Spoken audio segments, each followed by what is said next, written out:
માતા પિતા બાળકનું ભવિષ્ય બનાવવા શું મદદ કરી શકે? હવે તૈયારી ચાલુ કરતા પહેલા માતા પિતાનો રોલ અદા કરી દો.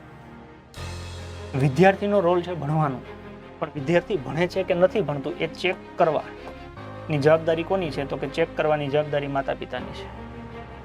હવે ચેક કરવા માટે માતા પિતા પાસે એક સૌથી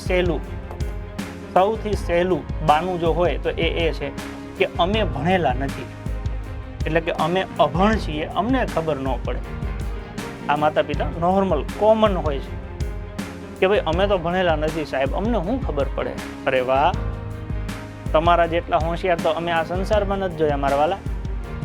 તમે પોતાની જાતને અભણ કહીને છટકબારી ગોતો છો. આમાં ક્યાં તમારે કંઈ બ્રહ્મ જ્ઞાન મેળવવાનું છે? એક સિમ્પલ વસ્તુ પૂછવાની છે કે સવારે 7 વાગે તમારું બાળક ઉઠે અને રાત્રે 11 વાગે તમારું બાળક સૂવે તો તમે દિવસમાં 5 મિનિટ એને જે બી ટાઈમ તમે મળતા હો, માની લો કે સાંજે તમે ભેગા થતા હો, તો એટલું તો પૂછી શકાય ને કે મારા દીકરા કે મારી દીકરી આજે આખા દિવસમાં તે શું કર્યું? બસ આટલું જ છે કે આજે આખા દિવસમાં તમે શું કર્યું. આમાં કોઈ ભણતરની જરૂર નથી. એટલે છોકરાએ જવાબ દેવો પડશે, વિદ્યાર્થીએ જવાબ દેવો પડશે ને કે પપ્પા આજે હું કોલેજમાં ગયો તો ત્યાં અમને ઇતિહાસ ભણાવ્યું, અથવા તો માની લો છોકરો કોઈ એકેડેમીમાં જાય છે અથવા તો કોઈ એપ્લિકેશનથી ભણે છે તો એ એવું કે આજે મેં ગણિતમાં ટકાવારી નામનો ટોપિક છે પૂરો કર્યો. કાંઈક તો જવાબ દેશે. જો એને કાંઈ નહીં કર્યું જવાબ નહીં.